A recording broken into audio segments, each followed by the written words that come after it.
Support WrestleTalk! Give us a subscribe. Back in a time when Paul Heyman was the lead creative director of Raw, remember those days? Because it wasn't even a year ago, oh my god, what is happening to the world? He was reportedly trying to build the future of Monday nights around a group of new stars that included Apollo Crews, Aleister Black, Humberto Carrillo, and Cedric Alexander. At various points in the year, Vince McMahon was reportedly high on all of them. But thankfully, he came to his senses, took them off TV after 3 weeks, and then made Edge win the Royal Rumble. It was around this time last year that McMahon had reportedly completely given up on Cedric Alexander, after Cedric had flirted with the main event in the summer of 2019, with Dave Meltzer writing last February that Alexander's number isn't being called, and that Vince was letting any momentum Cedric had gained from Heyman's push just fizzle out. This has now been confirmed by Kurt Angle on his new podcast with Conrad Thompson, claiming that Cedric did have heat with Vince McMahon backstage because he didn't follow an instruction that was given to him, saying he didn't listen the one night and they scolded him for a good half year before they started using him again. And rightfully so, he should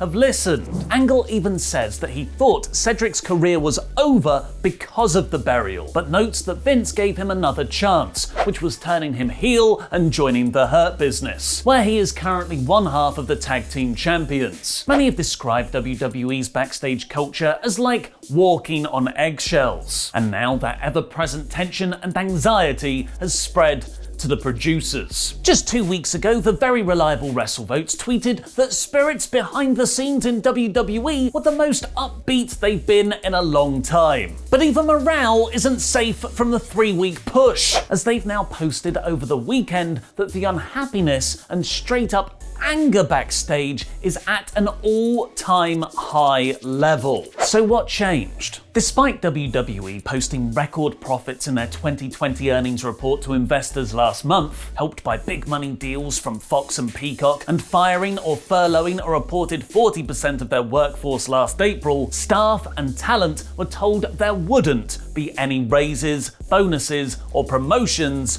for anyone in the company. It was also reported the situation was made worse by Bruce Pritchard not relaying the news to anyone backstage, instead assigning the task to someone 1 month on the job who barely knows us. It's now been reported by Ringside News that WWE's workflow fell apart following the announcement, adding that the handling of the situation was very poor and backstage producers are at odds with each other over it. Another reason why there's so much anger over the decision is that WWE staff had reportedly taken pay cuts during the pandemic to help the company and had been expecting bonuses and/or raises to make up for the money lost. Now, before we get on with the rest of the news, I'd just like to say a big thank you to this episode's sponsor, Surfshark VPN, which you can get 83% and 3 months free if you go to surfshark.deals/WrestleTalk and use the code WrestleTalk. Surfshark VPN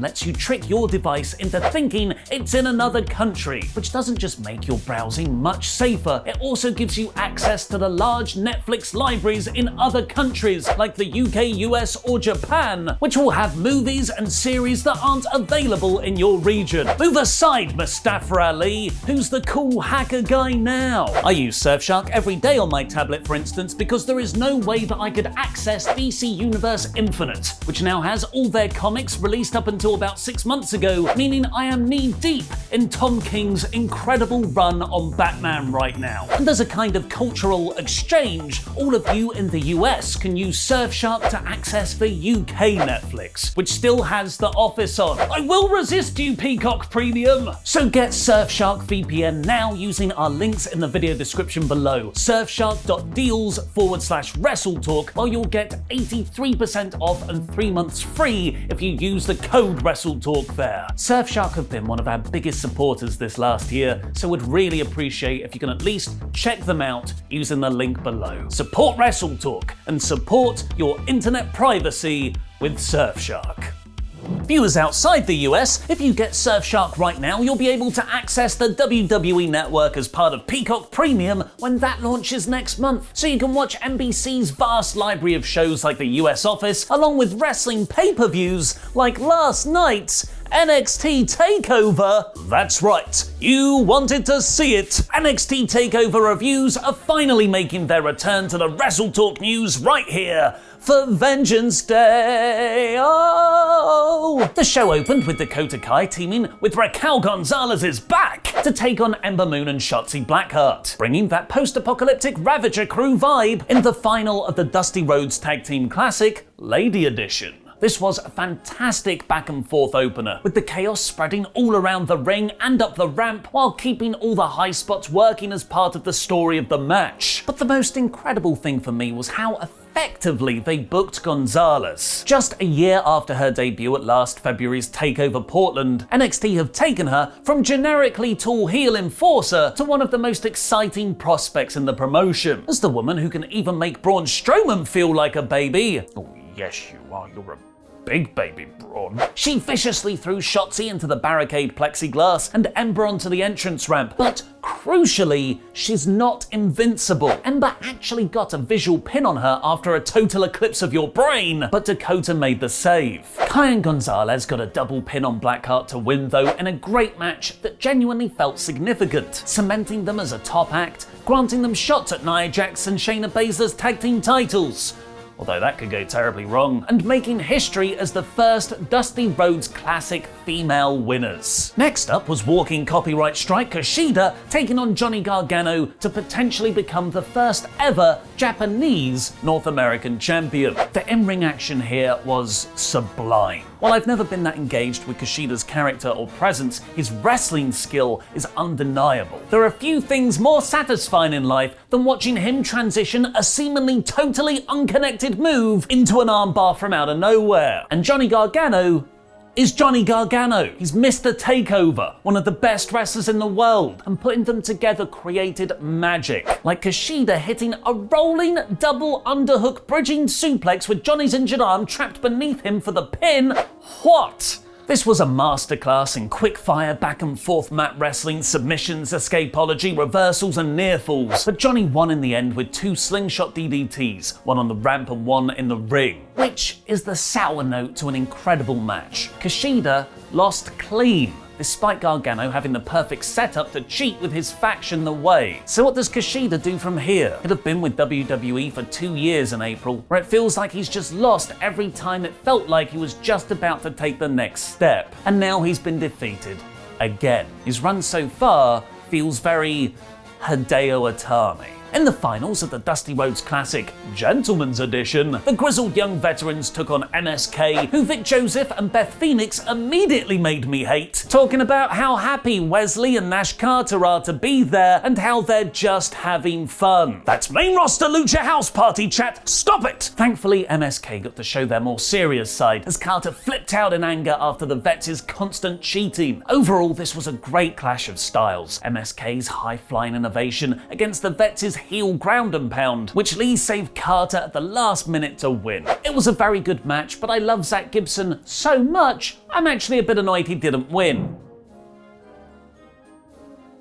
There was a great video package for Cameron Grimes' new stacking money to the moon gimmick. It's amazing. Io Shirai defending her title against Toni Storm and Retribution's Retaliation was set to be a dramatic tale of Shirai possibly losing her belt without being pinned. Unfortunately, we never really got to see what they had planned, because Toni Storm can make tables collapse just by looking at them. To be fair, I would also probably collapse if Toni Storm looked at me. While she was clearing the announcer's desk to presumably put Martinez through it, in that considerate way wrestlers always do, the table just collapsed. It almost made you think that desks are intentionally not sturdy, but Wade Barrett perfectly covered for it by saying it's because MSK hit the corner of the table in the previous match. Unfortunately, it totally derailed what was happening here, as Toni and Martinez had to improvise after what was likely a planned pivotal spot that couldn't now be done. Shirai did her best, coming from a land where tables never break, by hitting a crossbody off the scaffolding and then retained shortly after. Triple H later confirmed on the post-show media call that 20 minutes had been allotted,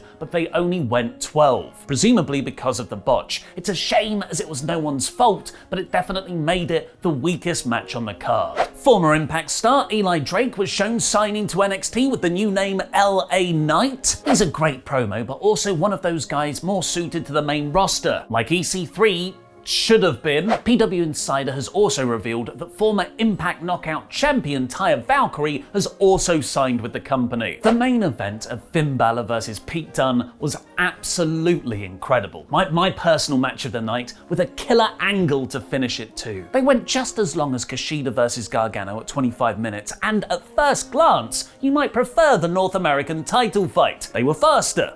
They had more flips and spectacular moments. But Balor versus Dunne was an absolute war, an intricate chess battle of finger manipulation and holds for 15 minutes, building and building the tension before erupting into a burst of strikes. In one incredible spot, Balor passed out after Dunne caught his coup de grace in a triangle, but got his foot on the ropes as he lost consciousness. There's an argument that on another day, where they were slightly more in the center of the ring, Dunne could have won the NXT Championship right there. Victory was a matter of inches, which coincidentally is what I told your mum last night. But in a brilliant end to a story built around Balor's glass jaw, Finn ripped Dunne's mouthguard out and drop-kicked him right in the face, hit a coup de grace, then the 1916 for good measure to retain. I loved it. 4 3/4 stars easy. Who knows what it could have been with a crowd there. And damn did I miss them for what came next. The Undisputed Era chased off Oney Lorcan and Danny Burch, beating down Balor, and Kyle O'Reilly helped Finn to his feet in a show of respect. But there were 2 minutes left of this show. I know I haven't reviewed one for a while, but this ain't my first TakeOver NXT copyright logo. They were about to go off air doing the Undisputed Era pose when Cole superkicked Balor,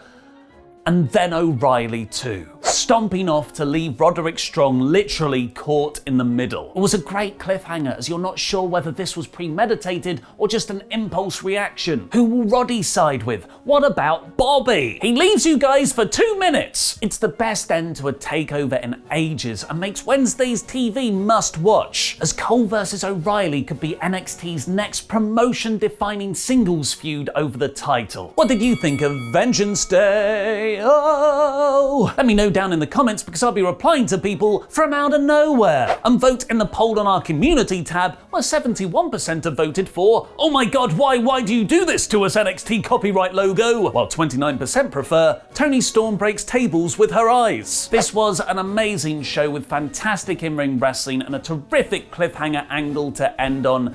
As is the way with takeovers, Vengeance Day is 5 out of 5. What are the 10 greatest wrestling squash matches ever? Click the video on the right to watch Adam Blompier's latest list. And subscribe to Parts Unknown over there, as this is the last week of our super content shakeup, and lists will be moving there exclusively from next Monday. And do the same for the WrestleTalk podcast channel too. And make sure to check out Surfshark VPN. I've been Mr. Davis. Jam that jam.